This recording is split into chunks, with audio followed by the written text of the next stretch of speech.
Class 12 UP board के प्यारे विद्यार्थियों, स्वागत है आप सभी का शिवम लेक्चरर में। इंग्लिश का पेपर है जो 20 फरवरी 2026 के लिए सबसे ज़्यादा महत्वपूर्ण है। मेरे प्यारे बच्चों, पूरा पेपर एकदम अच्छे से आंसर के साथ आपको बताने वाले हैं, तो आप लोग वीडियो को पूरा अंत तक देखिएगा। यह एक वायरल पेपर है, सेम ऐसा ही पेपर आपके बोर्ड एग्जाम 2026 में पूछा जाएगा। समय होता है मेरे प्यारे बच्चों 3 घंटे 15 मिनट का, और पूर्णांक होता है मेरे प्यारे बच्चों 100 का। यहाँ पर थोड़ा सा निर्देश देख लेते हैं। निर्देश में क्या है? First 15 minute are allotted to the candidates for reading the question paper, यानी 15 मिनट कैंडिडेट को पेपर पढ़ने के लिए दिए जाते हैं। This question paper is divided into 4 sections A B C and D, और यह क्वेश्चन पेपर 4 भागों में बटा होता है, ए बी सी और डी में। All questions from all the sections are compulsory, यानी सभी सेक्शन से सभी प्रश्न करने अनिवार्य होते हैं।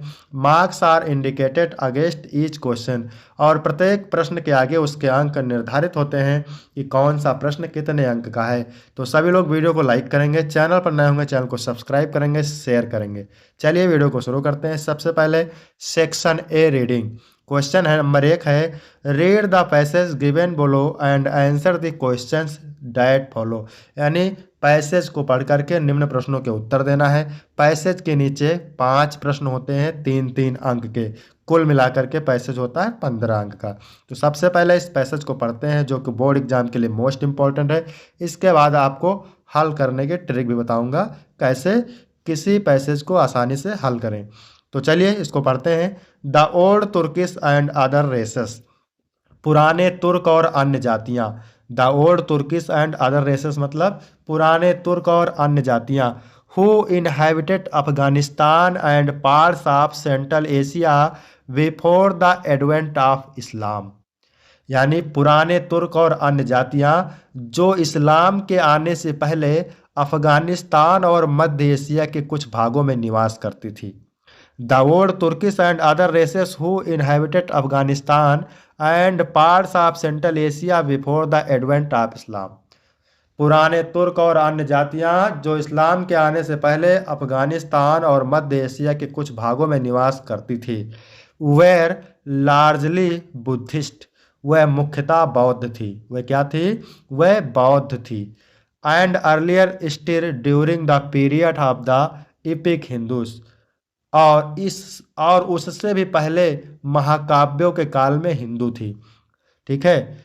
And earlier still during the period of the EPIC Hindus, और उससे भी पहले महाकाव्यों के काल में हिंदू थी। The frontier area was one of the principal centres of old Indian culture.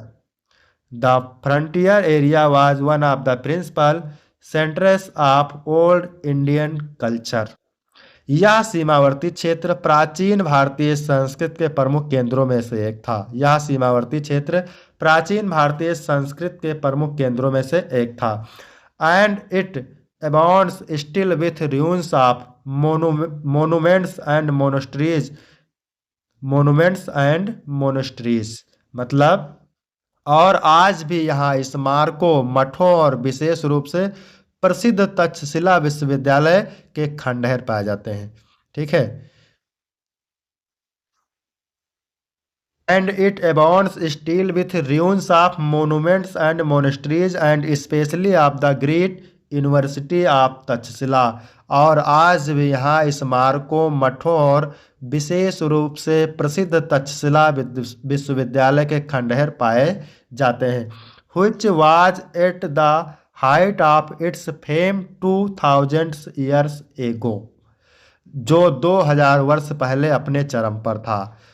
which was at the height of its fame 2000 years ago, जो 2000 वर्ष पहले अपने चरम पर था। इसके आगे देखते हैं। attracting students from all over India as well as different parts of Asia। ठीक है। यह विश्वविद्यालय पूरे भारत तथा एशिया के विभिन्न भागों से विद्यार्थियों को आकर्षित करता था। Attracting students from all the over India as well as different parts of Asia, यह विश्वविद्यालय पूरे भारत तथा एशिया के विभिन्न भागों से विद्यार्थियों को आकर्षित करता था। Change of religion made difference but could not change इंटरली the mental backgrounds which the people of those area and developed. धर्म परिवर्तन से भिन्नता तो आई, यानी धर्म बदलने से भिन्नता तो आई, लेकिन उन क्षेत्रों की लोगों की मानसिक पृष्ठभूमि जो उन्होंने विकसित कर ली थी पूरी तरह नहीं बदली। ठीक है, तो ये हो गया आपका पैराग्राफ। अब चलिए देखते हैं यहाँ पर क्वेश्चन नंबर 1 क्या कह रहा है। Which religious group inhabited Afghanistan before the advent of Islam. यानी इस्लाम के आने से पहले अफगानिस्तान में कौन कौन से धार्मिक समूह निवास करते थे। ठीक है, तो before the advent of Islam the old Turkish and other races like the Buddhist and the Hindus inhabited Afghanistan. इस्लाम के आने से पहले प्राचीन तुर्क तथा अन्य जातियां जैसे बौद्ध और हिंदू अफगानिस्तान में निवास करती थी। इसका उत्तर आप देख सकते हैं, यहाँ पर लिखा हुआ है सबसे ऊपर पैराग्राफ में, आपने शुरू में ही पढ़ा था। ठीक है, यहाँ से लेकर के इसके बाद मेरे प्यारे बच्चों दूसरा प्रश्न है, what is meant by the phrase the period of the epic. यानी the period of the epic का मतलब होता है महाकाव्यों का काल।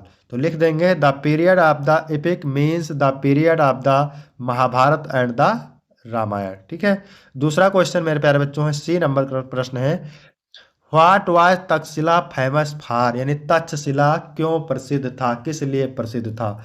तो Takshashila was famous for being a great university attracting students from all over India as well as different parts of Asia. आपने अभी पढ़ा था, उत्तर आसानी से आपको मिल जाएगा। तो तक्षशिला अपने महान विश्वविद्यालय के लिए प्रसिद्ध था। यह न केवल पूरे भारत से बल्कि एशिया के विभिन्न भागों से भी विद्यार्थियों को आकर्षित करता था। इसके बाद क्वेश्चन नंबर डी है, क्या कह रहा है मेरे प्यारे बच्चों, what has been common to the people of Afghanistan and parts of Central Asia despite their different religion. तो इसका मतलब होता है अफगानिस्तान और मध्य एशिया के कुछ हिस्सों के लोगों में अलग अलग धर्म होने के बावजूद क्या समान रहा। तो the mental background has been common to the people of Afghanistan and parts of Central Asia despite their different religious. अलग अलग धर्म होने के बावजूद अफगानिस्तान और मध्य एशिया के कुछ हिस्सों के लोगों की मानसिक पृष्ठभूमि समान रही, अर्थात नहीं बदली। ठीक है मेरे प्यारे बच्चों, इसके बाद प्रश्न नंबर ई में 3 क्वेश्चन है एक एक नंबर के। Which word in the passage means arrival or coming. Arrival का मतलब क्या होता है और कमिंग का मतलब क्या होता है, यानी अराइवल और कमिंग। अराइवल का मतलब क्या होता है इसको बताना है आपको। अराइवल का मतलब होता है आगमन। तो पैसेज से बताना है आपको, तो एडवेंट पैसेज में लिखा हुआ है, एडवेंट का मतलब भी होता है आगमन। लिखा हुआ था ना, द एडवेंट ऑफ इस्लाम, इस्लाम का आगमन। इसके बाद मेरे प्यारे बच्चों इसका दूसरा है, what are meant by monuments and monasteries. यानी मोनूमेंट का मतलब क्या होता है और मोनेस्ट्रीज का मतलब क्या होता है। तो मोनूमेंट का मतलब होता है स्मारक और मोनेस्ट्रीज का मतलब होता है मठ। तो monuments are the building or statues that are built to remind people of famous persons or events. Monasteries are the place where monks live together. यानी स्मारक वह इमारतें या मूर्तियां हैं जो प्रसिद्ध व्यक्तियों या घटनाओं की याद दिलाने के लिए बनाई जाती हैं, और मठ वह स्थान है जहां भिक्षु एक साथ रहते हैं। इसके बाद है गिव द सिनोनियम्स ऑफ इंटेरली। इंटेरली का मतलब क्या होता है पूरी तरह से, तो इसका समानार्थी बताना है, तो इसका मतलब हो जाएगा टोटली, टोटली। ठीक है, अगर आपको इसका पीडीएफ चाहिए तो डिस्क्रिप्शन में टेलीग्राम की लिंक मिल जाएगी, वहाँ से टेलीग्राम ज्वाइन करेंगे, आपको पीडीएफ भी मिल जाएगा मेरे प्यारे बच्चों। इसके बाद है सेक्शन बी राइटिंग। ठीक है, right an article on any one of the given topics in 150 words. यानी 100 से 150 वर्ड में आपको किसी एक टॉपिक पे क्या लिखना है, आर्टिकल लिखना है। और ये तीनों मोस्ट इंपॉर्टेंट है मेरे प्यारे बच्चों। और place of mother in society, यानी इसका मतलब क्या होता है टेररिज्म, यानी समाज में माता का स्थान। टेररिज्म मतलब आतंकवाद। Pollution problem in India, Bharat में प्रदूषण की समस्या। तो किसी इसमें से एक लिखना है। तो place of mother in society का हम यहाँ देखने वाले हैं मेरे प्यारे बच्चों। बहुत ही आसान शब्दों में मैंने लिखा है, इसको आप स्क्रीनशॉट ले लीजिए और आराम से तैयार कर लीजिए। ठीक है, अगली वीडियो में दूसरा इंपॉर्टेंट आपको मिल जाएगा। इसके बाद मेरे प्यारे बच्चों तीसरा क्वेश्चन है, write a letter to the principal of your college to complain against the shortage of books in your college library. 10 अंक का है मेरे प्यारे बच्चों और मोस्ट इंपॉर्टेंट है। तो इसका मतलब होता है पुस्तकालय में पुस्तकों की कमी के संबंध में अपने विद्यालय के प्रधानाचार्य को एक पत्र लिखिए, अथवा write an application to the principal of your college requesting him to organise annual sport in time. वार्षिक खेल को उस समय पर आयोजित करने हेतु अपने विद्यालय के प्रधानाचार्य को एक पत्र लिखिए। तो हम दोनों यहाँ पर बताने वाले हैं, आप इसका स्क्रीनशॉट ले लीजिए। मैंने बहुत ही आसान और सरल शब्दों में लिखा है और मोस्ट इंपॉर्टेंट है, ठीक है। कैसे आपको लिखना है यहाँ पर देख सकते हैं, स्क्रीनशॉट ले लीजिए इसका। इसके बाद दूसरा वाला है, ठीक है, इसको भी स्क्रीनशॉट कर लीजिए। इसके बाद सेक्शन सी ग्रामर है, इसका फुल सोल्यूशन आपको देने वाले हैं। 4 नंबर प्रश्न है, choose the correct answer of the following question 1 to 5, यानी 5 प्रश्न है, 2-2 अंक के, 10 अंक मिलेंगे आपको। तो चलिए इसको अच्छे से पढ़ते हैं। पहला क्वेश्चन है, one who does not believe in the existence of God is called. इसका मतलब होता है जो व्यक्ति ईश्वर के अस्तित्व पर विश्वास नहीं करता है उसको क्या कहते हैं। देखिए ये क्या है, वन वन वर्ड सब्स्टिट्यूशन है, ठीक है, वाक्यांश के लिए एक शब्द है। वन वर्ड सब्स्टिट्यूशन यानी वाक्यांश के लिए एक शब्द। तो जो व्यक्ति ईश्वर के अस्तित्व पर विश्वास नहीं करता उसे क्या कहते हैं, एथीस्ट कहते हैं। एथीस्ट का मतलब होता है नास्तिक। ध्यान रखिएगा, डी ऑप्शन राइट हो जाएगा। इसके बाद दूसरा प्रश्न है, the phrase fall out means. Fall out का मतलब क्या होता है। तो फॉल आउट का मतलब होता है मेरे प्यारे बच्चों, होता है झगड़ना। तो क्यूरल का मतलब भी होता है झगड़ना। तो आपका सी ऑप्शन राइट हो जाएगा। The synonyms of destroy is. Destroy का सिनोनियम बताना है मेरे प्यारे बच्चों, ठीक है, समानार्थी शब्द बताना है। तो डिस्ट्रॉय का मतलब होता है नष्ट करना। तो यहाँ पर डिमोलिश हो जाएगा। डिमोलिश का मतलब भी होता है नष्ट करना। इसके बाद है अगला प्रश्न, क्या कह रहा है, he is member of an union which word in this sentence is an error. यानी इसमें कहाँ पे एरर है। तो यहाँ पे एरर है मेरे प्यारे बच्चों एन, ठीक है, एन नहीं रहेगा यहाँ पर। ए ऑप्शन राइट हो जाएगा। इसके बाद है 5वां number, the antonym of bitter is. Bitter माने होता है कड़वा, इसका विलोम बताना है। तो क्या हो जाएगा, स्वीट। ए ऑप्शन राइट हो जाएगा। इसके बाद है 5 का पहला, क्या कह रहा है, change any one of the following in direct speech. ठीक है, Ram said to me God is everywhere. तो लिख देना है राम सेड टू मी को राम टोल्ड मी, डैट लगा देना है इन्वर्टेड कॉमा हटाकर, और God is everywhere. He said to me, he told me, inverted comma हटाएंगे, डैट लगा देंगे। आई फर्स्ट पर्सन है, इसको सब्जेक्ट के अनुसार समझ करेंगे, ही हो जाएगा, सेल का आउट हो जाएगा, हेल्प मी। ठीक है, इसके बाद दूसरा है combine any one of the following as directed. The sun rose, the boys went to school into a simple sentence. इसको सिंपल सेंटेंस में चेंज करना है, तो लिख देंगे the sun rose and the boys went to school. इसके बाद में इसमें से एक ही करना है, दूसरा भी देख लेते हैं। We eat to live into a complex sentence में, तो we eat so that we can live. इसके बाद है तीसरा transformation, they will close all the shop into passive voice में, तो all the shops will be closed by them हो जाएगा। ही लव्स मी, तो इसको पैसिव वॉइस में लिखेंगे I am loved by him. इसके बाद चौथा प्रश्न है correct any one of the following sentences. Two miles are not a long distance, तो इसका करेक्ट होगा two miles is not a long distance.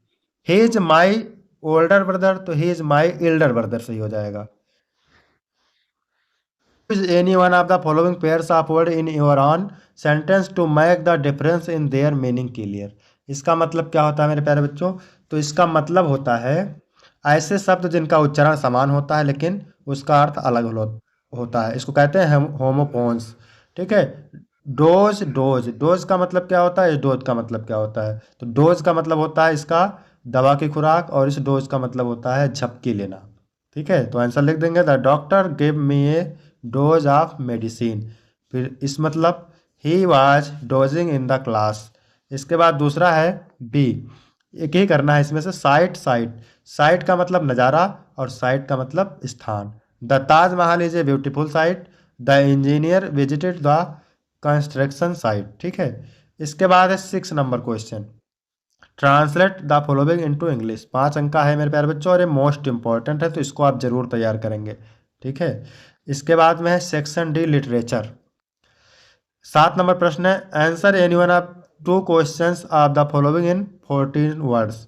यानी 40 शब्द में उत्तर देना है और 2 प्रश्नों को करना है, कुल मिलाकर के 8 अंक मिलेंगे। तो पहला क्वेश्चन है, why was France in great fear when he started for school. इसका मतलब होता है स्कूल के लिए जाते समय फ्रांज अत्यधिक डरा हुआ क्यों था। ये पहले चैप्टर से है, प्रोज से है, the last lesson most important है, इसको तैयार करेंगे। इसके बाद अगला है, what was the meaning of garbage for children what did they find into. बच्चों के लिए कचरे से क्या तात्पर्य है, वह इसमें क्या पाते हैं। तो ये दूसरा चैप्टर है, लास्ट स्प्रिंग मोस्ट इंपॉर्टेंट है। तीसरा है, how was the Champaran episode A turning point in Gandhi's life. Champaran की घटना गांधी जी के जीवन में बदलाव लाने वाली कैसे सिद्ध हुई।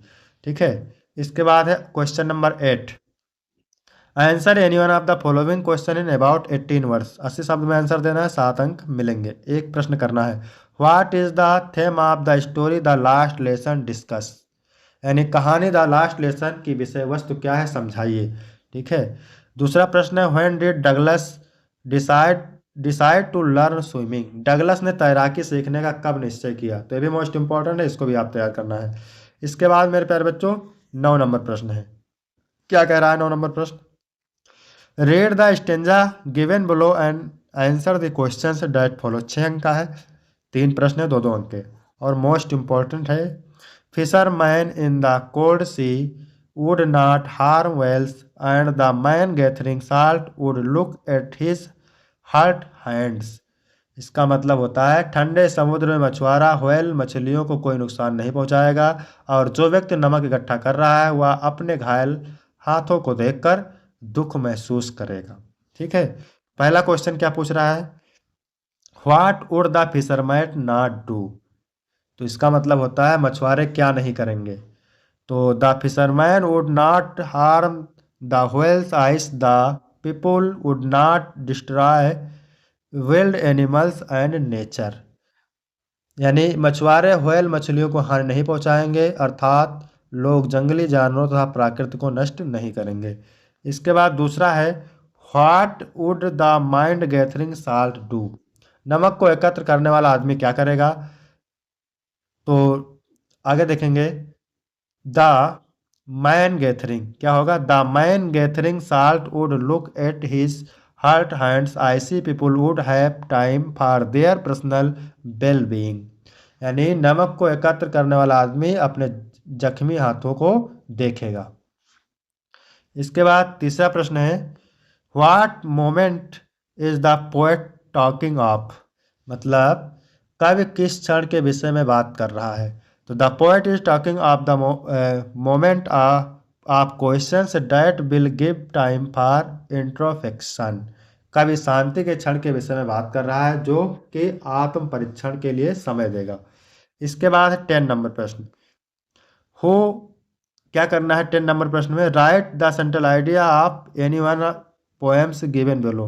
यानी किसी एक टॉपिक पे सेंट्रल आइडिया लिखना है और ये सेंट्रल आइडिया मेरे प्यारे बच्चों मोस्ट इंपॉर्टेंट है, तो इसको आप जरूर तैयार करेंगे। माई मदर एट 66 और ये थिंग ऑफ ब्यूटी। तो इसमें से हम पढ़ने वाले माई मदर एट 66 का सेंट्रल आइडिया। इसका आप स्क्रीन शॉट ले सकते हैं, बहुत ही आसान एवं बहुत सरल शब्दों में लिखा है मैंने।